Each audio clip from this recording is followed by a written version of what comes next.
tama rin yun, yung tama naman yun, yung obserbasyon mo pare.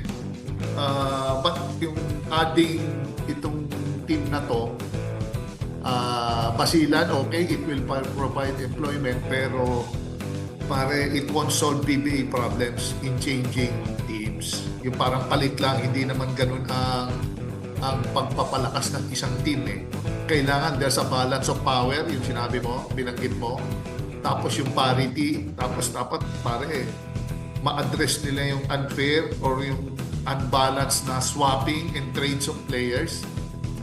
Pare, dapat makorek nila yun. Kasi hindi parang kung minsan, yung mga teams ginagawang, yung, kahit sabihin mo parang hindi nila kaalyado yung team, minsan nagiging conduit lang sa trade, pare. Alam mo, 3-team trade, 4-team trade. So, kung minsan, ang nakikinabang lang doon, pare, ilan-ilan lang. Sana ma-address nila yon. I'm sure naman, talagang there's no such thing as pantay na lakas eh.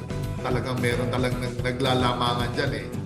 So, kung sasabihin naman ng isang mga katalakers natin na okay na yung iisa na lang ang maiwan na team, yung Blackwater Bossing, eh, same situation pa rin yun. Weeping ano rin yun. Weeping team din yun.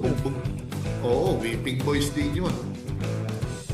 Kaya hindi pa rin talaga na-address yung problema.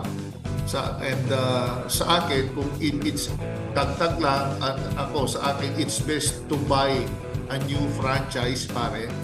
Medyo may kamahalan lang.